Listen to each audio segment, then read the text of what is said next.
स्वागत है मेरे चैनल पे दोस्तों। जैसा कि आप लोगों से प्रॉमिस किया गया था कि झारखंड के संदर्भ में जितने भी सवाल बनेंगे सारे उन सवालों पर चर्चा होगा और ये क्लास 3 है झारखंड के संदर्भ में। जो आने वाली एग्जाम है अभी झारखंड में सचिवालय और उसके बाद जितने भी जेएसएससी और जेपीएससी की एग्जाम होगी, सारे एग्जाम में ये आपके लिए बहुत लाभदायक होगा जितने भी प्रश्न बनेंगे। देखिए आज के सेशन में हम लोग क्या करते हैं, आज के सेशन में हम लोग बढ़ते हैं झारखंड आंदोलन। क्लियर है? झारखंड आंदोलन जो हम लोग आज पढ़ने वाले हैं, ये झारखंड आंदोलन ये तीसरी क्लास है। पहली क्लास और दूसरी क्लास हो चुकी है और इसमें कुल 90 प्रश्न है, लेकिन हम लोग इसमें लगभग 100 प्रश्न के आसपास चर्चा करेंगे और इसमें सारे संभावित प्रश्न होंगे जो आपके एग्जाम में आएंगे और उसमें पूछे जाएंगे। एक बार आपको बता दें कि ये प्रश्न जो है छात्रों से रिव्यू लिया गया था कि झारखंड वस्तुनिष्ठ जो 7500 प्लस है, जो डॉक्टर मनीष रंजन जी की पुस्तक है, मोटी पुस्तक है, उसमें 22-23 का पूरा नया अपडेट के साथ दिया गया है। तो ये क्या करा दिया जाए, बहुत ऐसे छात्रों का कहना था कि सर ये करा दिया जाए अच्छा होगा, और मुझे भी लगा ये पूरा बुक देखने के बाद, पढ़ने के बाद मुझे भी ऐसा लगा कि नहीं, ये छात्रों के लिए बहुत ही जरूरी है। पहली और दूसरी क्लास का लिंक आपको इसी वीडियो के डिस्क्रिप्शन बॉक्स में मिलेगा या फिर उसका एक प्लेलिस्ट बना हुआ है इसी चैनल पे, जाके आप देख सकते हैं। चलिए शुरू करते हैं। और शुरू करने से पहले जो भी इस चैनल पे नए हैं, चैनल को एक बार सब्सक्राइब जरूर कीजिएगा, बेल आइकन कॉल कीजिए, हर कोई एक बार सेशन को लाइक कर दीजिए। एक बार सेशन को लाइक करते हुए चलिएगा, ज्यादा अच्छा होगा। ठीक है, चलिए आज हम लोग शुरू करते हैं। देखिए यहाँ पे लिखी हुई है 2, ठीक है, झारखंड का आंदोलन। हालांकि जो पहला इसका चैप्टर था वो बहुत लेंथी था और उसमें विभिन्न झारखंड का इतिहास था और विभिन्न मुंडा शासन व्यवस्थाएं थी। तो मुंडा शासन व्यवस्थाओं को अलग कर दिया गया था, तो उसको अलग करने के बाद वो 2 क्लास हो गया था। ये तीसरी क्लास है झारखंड आंदोलन। तो चलिए शुरू करते हैं। इसमें पहला सवाल देखिए आप लोगों के सामने है, सदान झारखंड में कौन है? सदान झारखंड में कौन है? तो आपको एक चीज बता देते हैं कि अगर कोई क्वेश्चन है और उसका 4 ऑप्शन है, तो 4 ऑप्शन में अगर आपको चारों ऑप्शन पढ़कर बताया जाए, तो हम लोग ह्यूमन नेचर में क्या होता है कि कोई चीज ऐसी होती है, कोई वर्ड ऐसा होता है जो हम लोग के दिमाग में बैठ जाता है, चाहे वो गलती क्यों ना हो।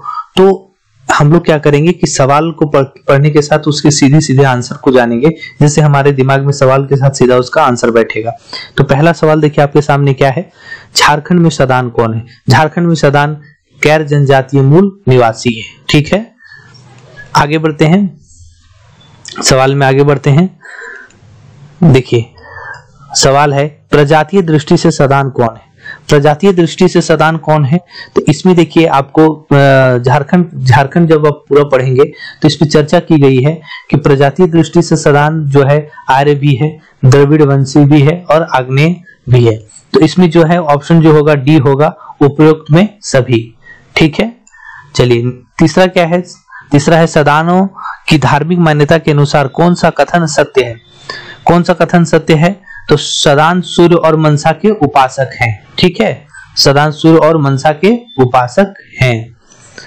अगला प्रश्न आपके सामने है, जो चौथा प्रश्न है, सदान समाज है, समाज कैसा समाज है? यहाँ पर पितृसत्तात्मक है, मातृसत्तात्मक है, तो किस तरह का समाज है? तो ये पितृसत्तात्मक समाज है। क्लियर है? पांचवा प्रश्न आपके सामने है, चेर कहाँ के शासक थे? तो चेर जो शासक थे वो पलामू के शासक थे, चेर पलामू के शासक थे। छठा जो प्रश्न है आपके सामने, जमशेदपुर के टाटा आयरन एवं स्टील वर्क्स के मजदूरों ने हड़ताल की थी। तो मजदूरों ने कैसे हड़ताल की थी, कब की थी? तो ये जो हड़ताल हुई थी 1918 ईस्वी में हुई थी। 1918 ईस्वी में टाटा आयरन एवं स्टील वर्क्स के मजदूरों ने हड़ताल की थी। सातवां प्रश्न आपके सामने है, महात्मा गांधी पहली बार झारखंड कब आए थे? झारखंड के संदर्भ में महात्मा गांधी झारखंड 3 बार आए थे, जिसमें पहली बार जो झारखंड आए थे वो आए थे आपको 4 जून 1917 को। ठीक है, जब चंपारण सत्याग्रह बिहार में चल रहा था, तो उसमें जो राजकुमार शुक्ल जी के द्वारा उनको बुलाया गया था और जो न्योता दिया गया था आने के लिए, तो जब वहां आए थे उन्हीं के संदर्भ, उन्हीं के आसपास वो झारखंड में भी आए थे। आठवां प्रश्न आपके सामने है, मौलाना अबुल कलाम आजाद को 3 वर्ष के लिए कहां नजरबंद कर दिया गया था? आपको बता दें कि मौलाना अबुल कलाम आजाद की जो भूमिका है झारखंड में अच्छी रही है और इनको जो इस प्रश्न का जो आंसर है वो होगा रांची। रांची में मौलाना अबुल कलाम आजाद को 3 वर्ष के लिए नजरबंद कर दिया गया था। ठीक है, और जो कांग्रेस का अधिवेशन हुआ था रामगढ़ में, उसके अध्यक्ष भी बनाए गए थे मौलाना अबुल कलाम आजाद। आइए आगे प्रश्न पर आते हैं। जो प्रश्न है, हजारीबाग जिला कमेटी कब स्थापित हुई? हजारीबाग जिला कमेटी के बारे में पूछा गया है, जो स्थापित हुई है वो है 1920 में स्थापित हुई थी। 10वां प्रश्न आपके सामने है, झारखंड में असहयोग आंदोलन का प्रमुख केंद्र था, कहां था? झारखंड में असहयोग आंदोलन का प्रमुख केंद्र कहां था? तो ये था रांची में। क्लियर है? आगे बढ़ते हैं। 11वां प्रश्न आपके सामने है, बिहार स्टूडेंट कॉन्फ्रेंस का 16वां अधिवेशन अक्टूबर 1921 में कहां आयोजित किया गया था? ये जो आयोजित किया गया था वो हजारीबाग में। सवाल के साथ आंसर देखिए क्या है, बिहार स्टूडेंट कॉन्फ्रेंस का 16वां अधिवेशन अक्टूबर 1921 में हजारीबाग में आयोजित किया गया था। 12वां प्रश्न आपके सामने है, झारखंड में हाट कर न देने का आंदोलन किसने चलाया था? देखिए झारखंड में जो हाट कर न देने का आंदोलन एक हुआ था कि हाट के लिए कर नहीं देना है, इस आंदोलन को किसने चलाया था? तो इस आंदोलन को चलाने वाले हमारे नेता थे विष्णु माधुरी।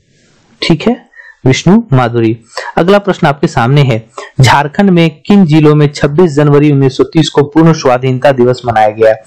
किन जिलों में पूर्ण स्वाधीनता दिवस मनाया गया? तो देखिए पूर्ण स्वाधीनता दिवस मनाने के लिए जितने भी झारखंड का यहाँ पर जितने भी जिला का नाम है, जितने भी ऑप्शन में है, ठीक है, सारे ऑप्शनों में है, तो इसका आंसर डी हो जाएगा। ठीक है, झारखंड के सभी जिलों में, झारखंड के सभी जिलों में मनाया गया था स्वाधीनता दिवस। अगला प्रश्न है, 14वां प्रश्न है, जवाहर दिवस का आयोजन कब जवाहर दिवस का आयोजन कब किया गया था?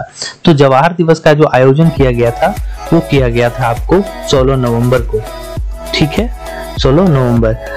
15वां क्वेश्चन आपके सामने है, सविनय अवज्ञा आंदोलन के समय डॉक्टर राजेंद्र प्रसाद को किस जेल में रखा गया था? किस जेल में रखा गया था? आपको पता है कि डॉक्टर राजेंद्र प्रसाद जी को जो जिस जेल में रखा गया था वहां से देखिए हजारीबाग में रखा गया था। ठीक है, जहां से जयप्रकाश नारायण भी भागे थे। आइए 16वां प्रश्न की ओर चलते हैं और 16वां प्रश्न आप लोगों के सामने है, महात्मा गांधी अंतिम बार रांची कब आए थे? अब अंतिम बार के बारे में पूछा गया है कि कब आए थे, तो अंतिम बार जो आए थे 1940 ईस्वी में आए थे। ठीक है, अगला प्रश्न आपके सामने है, भारतीय राष्ट्रीय कांग्रेस का 53वां वार्षिक अधिवेशन कहां शुरू हुआ था? तो भारतीय राष्ट्रीय कांग्रेस का 53वां अधिवेशन जो हुआ था वो रामगढ़ में हुआ था, जैसा कि पिछले सवाल में चर्चा किया गया था, इसमें रामगढ़ में हुआ था। ठीक है, और याद रखिएगा जो भारतीय 53वां जो अधिवेशन हुआ था रामगढ़ में हुआ था। सवाल ऐसे भी पूछा जा सकता है कि रामगढ़ में कि भारतीय राष्ट्रीय कांग्रेस का कितना नंबर का अधिवेशन हुआ था? तो वो 53वां हुआ था। इसके अध्यक्ष कौन थे? कांग्रेस के रामगढ़ अधिवेशन का अध्यक्षता किसने की थी? जैसा कि पहले आपको इस सवाल का आंसर बता दिया गया है, वहां पे ये थे मौलाना अबुल कलाम आजाद। जो कांग्रेस 53वां कांग्रेस अधिवेशन हुआ था रामगढ़ में, भारतीय राष्ट्रीय कांग्रेस का जो अधिवेशन हुआ था उसमें अध्यक्षता मौलाना अबुल कलाम आजाद जी ने किया। और झारखंड में जो इस्लामिया मदरसा की स्थापना थी, सवाल इससे भी आपको बनकर आएगा कि झारखंड में इस्लामिया और मदरसा की स्थापना किसने की थी? तो जो स्थापना करने वाले झारखंड में है वो है मौलाना अबुल कलाम आजाद। ठीक है, चलिए 19वां प्रश्न आपके सामने है, 14 अगस्त 1942 ईस्वी को किस जिला स्कूल के विद्यार्थी ने जुलूस निकालकर भारत छोड़ो आंदोलन की शुरुआत की? ठीक है, किस जिला स्कूल में? आपको पता है कि जिला स्कूल के संदर्भ में, रांची जिला स्कूल के संदर्भ में हमारे इतिहास में कुछ भूमिका रही है, तो ये भूमिका आपको जो है किस जिला स्कूल? तो रांची की जिला स्कूल के बारे में। 20वां प्रश्न आपके सामने है, 1913 ईस्वी में किसके नेतृत्व में मानगढ़ आदिवासी आंदोलन शुरू हुआ था? किसके नेतृत्व में हुआ था मानगढ़ आंदोलन? तो ये जो हुआ था नायक गुरु जो है, इन्हीं के नेतृत्व में मानगढ़ आदिवासी आंदोलन शुरू हुआ था। चलिए 21वां प्रश्न आपके सामने है, हजारीबाग का जतीन बागा किसे कहा जाता है? हजारीबाग का जतीन बागा कहा जाता है, किसे कहा जाता है? कहा जाने लगा, सॉरी, हजारीबाग का जतीन बागा किसे कहा जाने लगा? दोस्तों आपके सामने जो सवाल है वो है, उसका आंसर होगा राम विनोद सिंह। इनको जो है हजारीबाग का जतीन बागा कहा जाने लगा। अगला प्रश्न आप लोगों के सामने है, 22वां प्रश्न आप लोगों के सामने है, तिलका मांझी ने किसको अपने तीर का लक्ष्य बनाकर मार डाला था? तो इसका जो आंसर है, आप बहुत ही फेमस आंसर है जो बहुत ही विभिन्न झारखंड के एग्जाम में पूछे गए हैं, ये है क्लीवलैंड। क्लीवलैंड को मार दिया गया था। तिलका मांझी ने अपनी तीर का निशाना बनाकर जो मारा था, जिसकी वजह से उनको फांसी हुई थी, तो ये क्लीवलैंड को मारा था। 23वां प्रश्न देखिए आपके सामने है, तिलका मांझी को अंग्रेजों द्वारा किस वर्ष गिरफ्तार किया गया? किस वर्ष गिरफ्तार किया गया था? ये 1785 ईस्वी में गिरफ्तार किया गया था इनको। ठीक है, अगला प्रश्न है, तिलका मांझी को अंग्रेजों द्वारा फांसी कहां दी गई थी? अंग्रेजों द्वारा इनको जो फांसी दी गई थी, इनका जो फांसी हुआ था वो भागलपुर में हुआ था।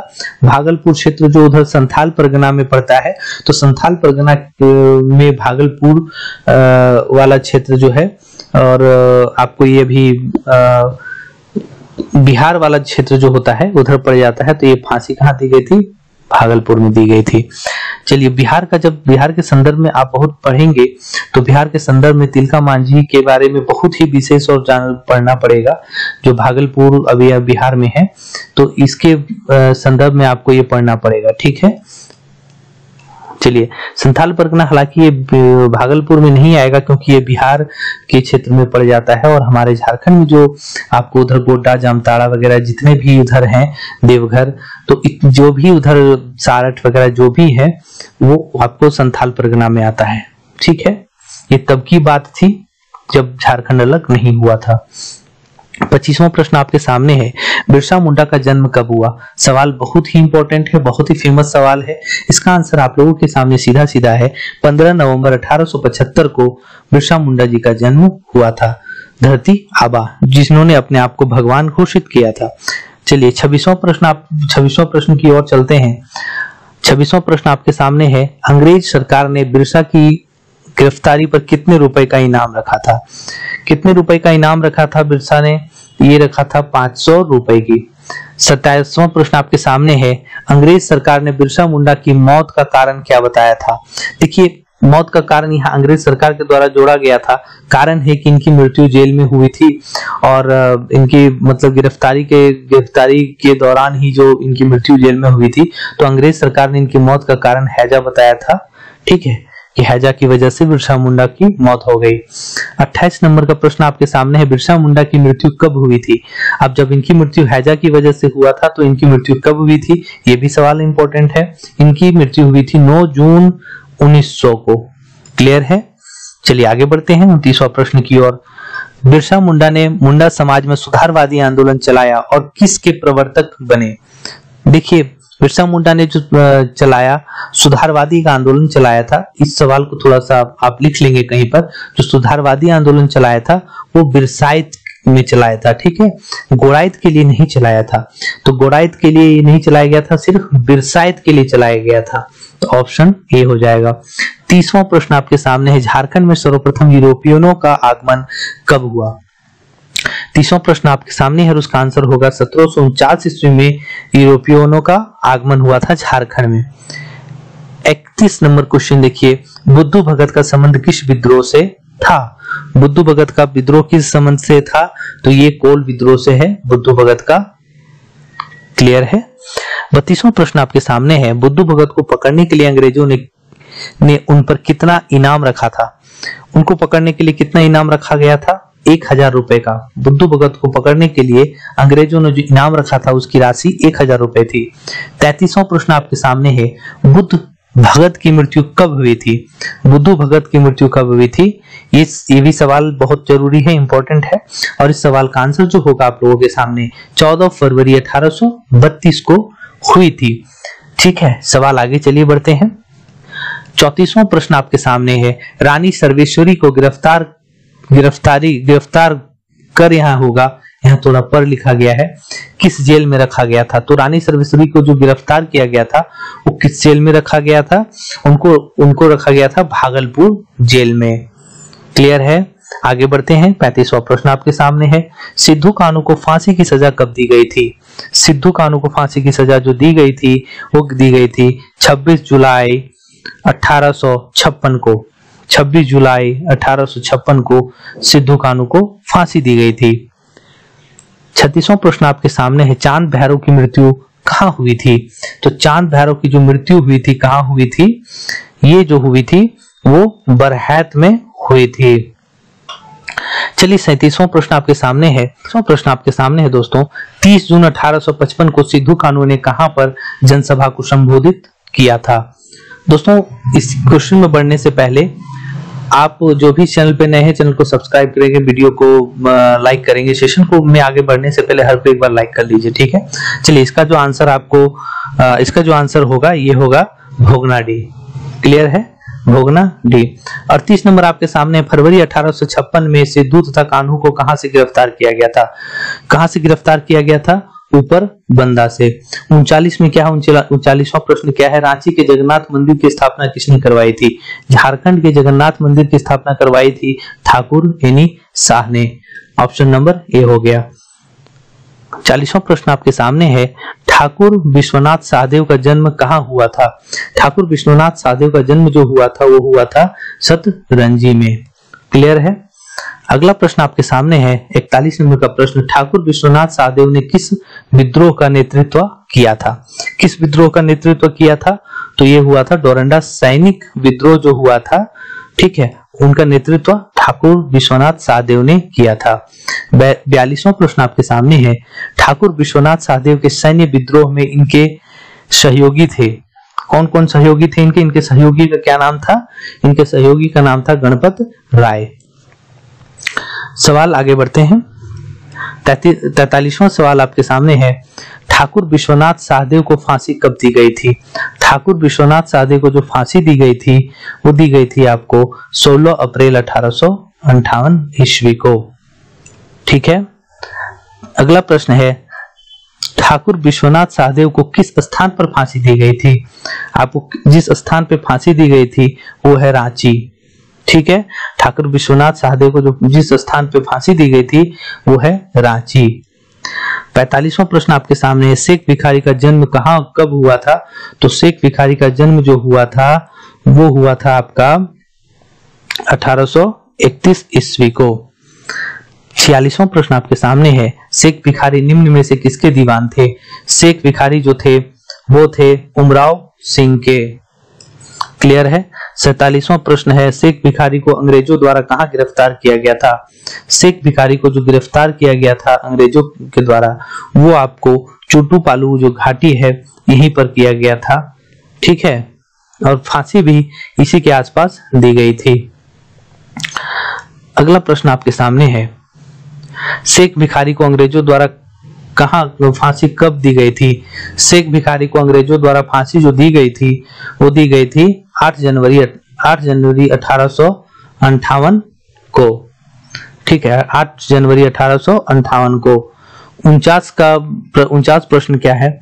49वां प्रश्न है, शेख भिखारी के नेतृत्व में व्यापक पैमाने पर कहां विद्रोह हुआ था? व्यापक पैमाने पर जो विद्रोह हुआ था वो हुआ था हजारीबाग में। 50 नंबर का, टिकैत उमराव सिंह का जन्म किस स्थान में हुआ था? किस स्थान में हुआ था? खटंगा में। 51वां प्रश्न क्या है? टिकैत उमराव सिंह को फांसी कब दी गई थी? टिकैत उमराव सिंह को फांसी दी गई थी जनवरी 1858 में। 52वां प्रश्न है, किस विद्रोह को गंगा नारायण सिंह का हंगामा कहा जाता है? किस विद्रोह को गंगा नारायण सिंह का हंगामा कहा जाता है? तो ये जो कहा जाता है आपको वो भूमिज विद्रोह को। भूमिज विद्रोह को गंगा नारायण सिंह का हंगामा भी कहा जाता है। 43वां प्रश्न आपके सामने है, सन 1853 से 56 में फूलो झानो बहनों ने किस विद्रोह में महत्वपूर्ण भूमिका निभाई थी? किस विद्रोह में निभाई थी महत्वपूर्ण भूमिका? वो है संथाल विद्रोह। ठीक है, 54 प्रश्न आपके सामने है। 54वां प्रश्न देखिए, नीलांबर पीतांबर भाइयों ने कहां पर 1857 के विद्रोह का नेतृत्व किया था? इसका जो आंसर होगा वो होगा पलामू। 55 है, नीलांबर पीतांबर भाइयों ने किन जनजातियों को इकट्ठा कर 1857 का विद्रोह किया? इसका जो आंसर होगा वो होगा चेरो और खारवार। अगला प्रश्न आपके सामने है, अगला प्रश्न है आपके सामने, नीलांबर पीतांबर को किस स्थान पर फांसी दी गई थी? जो नीलांबर पीतांबर को जो फांसी दी गई थी वह स्थान था लेस्ली गंज। क्लियर है, लेस्ली गंज। 57वां प्रश्न आपके सामने, वीर तिलंगा खड़िया का जन्म कब हुआ था? इनका जन्म कब हुआ था? 9 फरवरी 1806 ईस्वी को। ठीक है, चलिए अगला प्रश्न आपके सामने है, तिलंगा खड़िया का जन्म किस जिले में हुआ था? तिलंगा खड़िया का जन्म हुआ था आपको गुमला जिले में। 59वां प्रश्न है आपके सामने, तिलंगा खड़िया के संगठन का नाम था, क्या था? इनके संगठन का नाम क्या था? जुड़ी पंचायत। ठीक है। 60वां प्रश्न आपके सामने है, तिलंगा खड़िया की गोली मारकर हत्या किसने की थी? गोली मारकर हत्या की थी बोधन सिंह ने। ठीक है। 61वां प्रश्न आपके सामने है, तिलंगा खड़िया की मृत्यु कब हुई थी? तिलंगा खड़िया की मृत्यु हुई थी आपको 22 अप्रैल 1880 ईस्वी को। ठीक है। 62वां प्रश्न आपके सामने है, जतरा भगत का जन्म कब हुआ था? जतरा भगत का जन्म जो हुआ था वो आपको कब हुआ था?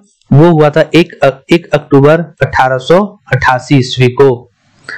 63वां प्रश्न आपके सामने है, जतरा भगत ने टाना भगत आंदोलन कब प्रारंभ किया था? ये जो प्रारंभ हुआ था वो हुआ था अप्रैल 1914 को। सवाल इंपॉर्टेंट है कि जतरा भगत ने टाना भगत आंदोलन कब शुरू किया था? तो आपको ऐसे भी पूछा जा सकता है कि जतरा भगत ने कौन सा आंदोलन शुरू किया था? तो टाना भगत आंदोलन शुरू किया था। सवाल ऐसे भी पूछा जा सकता है कि टाना भगत आंदोलन किसने शुरू किया था? तो वो जतरा भगत ने शुरू किया था। कब किया था? अप्रैल 1914 में। चलिए 64वां प्रश्न है, टाना भगत आंदोलन पर किसका प्रभाव था? टाना भगत आंदोलन पर किसका प्रभाव था?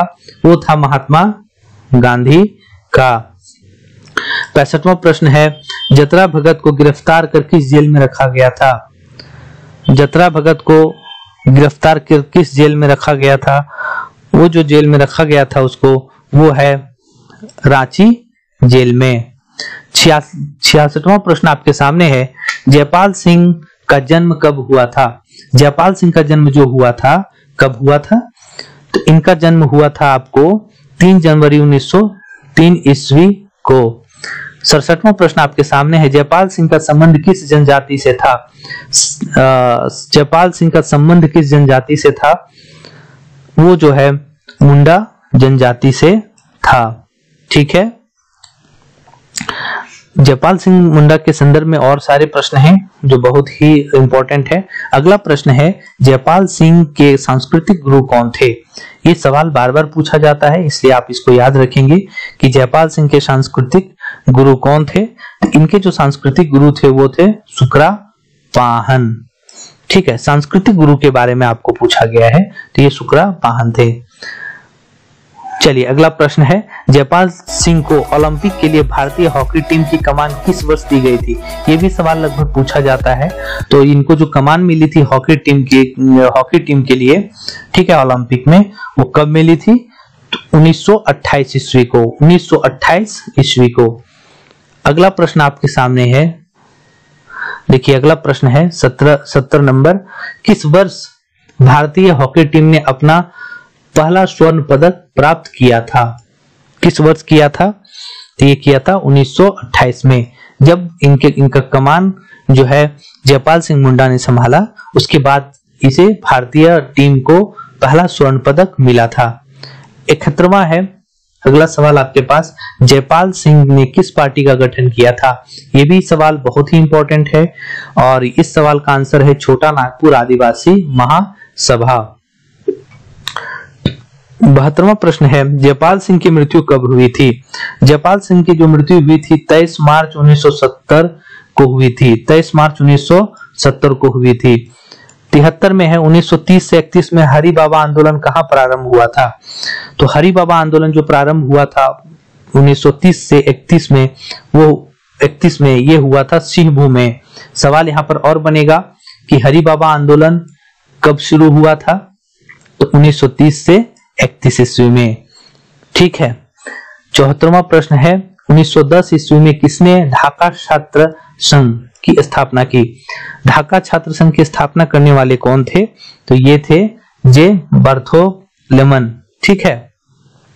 अगला सवाल आपके सामने है, 75वां सवाल है, किस कॉलेज में ढाका छात्र संघ का गठन हुआ था? अब देखिए, ढाका छात्र संघ का गठन करने वाले कौन थे? जे बर्थोलोमेव थे। और कब हुई थी? 1910 में हुई थी। अब बात है कि किस कॉलेज में हुआ था, ये भी सवाल है। तो ये जो हुआ था सेंट कोलंबस, जो हजारीबाग में है, वहां हुआ था। अगला सवाल है, जयपाल सिंह मुंडा आदिवासी महासभा के अध्यक्ष कब बने? जयपाल सिंह मुंडा आदिवासी महासभा के अध्यक्ष कब बने? 76वां प्रश्न है, इसका आंसर जो आपका होगा 1939 ईस्वी में। झारखंड आंदोलन 77वां है, दिवा सोरेन का जन्म कब हुआ था? दिवा सोरेन का जो जन्म हुआ था वो कब हुआ था? वो हुआ था 1820 ईस्वी को। 78वां प्रश्न है, किशुन सोरेन का जन्म कब हुआ था? किशुन सोरेन का जन्म कब हुआ था? पश्चिमी सिबू में किशुन सोरेन का जन्म हुआ था। ठीक है, अगला प्रश्न की ओर चलते हैं। चलिए, ज्यादा प्रश्न नहीं बचा हुआ है। और आप लोगों से एक बार और कि जो भी इस चैनल पे नए हैं, चैनल को सब्सक्राइब कीजिएगा, बेल आइकन कॉल कर लीजिए, हर कोई सेशन को लाइक कीजिए। जो लाइक नहीं किए हुए एक बार लाइक कर लीजिएगा, ठीक है। और नीचे आप अगर कुछ ही दिन में ज्वाइन का ऑप्शन आएगा, आप ज्वाइन भी कर सकते हैं, मेंबरशिप ले सकते हैं इससे, या फिर आप इसमें एक सपोर्ट कर सकते हैं जिसमें एक थैंक्स का ऑप्शन आ रहा होगा, आप जाके सपोर्ट कर सकते हैं। 79 का क्वेश्चन का आंसर है, क्वेश्चन है, दिवा किशुन का आपस में क्या संबंध है? दिवा किशुन का आपस में क्या संबंध है? तो दिवा किशुन का जो संबंध है वो क्या है? वो दिवा और किशुन का संबंध जो है मामा भांजा का था। ठीक है, अगला प्रश्न है, दिवा किशुन के नेतृत्व में विद्रोह कब प्रारंभ हुआ था? जो विद्रोह प्रारंभ हुआ था वो हुआ था 1872 ईस्वी को। क्लियर है? दिवा किशुन को किस जेल में फांसी दी गई थी? दिवा किशुन को किस जेल में फांसी दी गई थी? सरायकेला में दी गई थी। अगला प्रश्न है, रानी सर्वेश्वरी कहाँ की रानी थी? रानी सर्वेश्वरी कहाँ की रानी थी? ये थी महेशपुर की रानी थी। अगला सवाल, रानी सर्वेश्वरी ने अंग्रेज ठेकेदारों का विद्रोह क्यों किया था? ठीक है, क्यों किया था उनका अंग्रेज ठेकेदारों का विद्रोह? जंगल की कटाई की वजह से।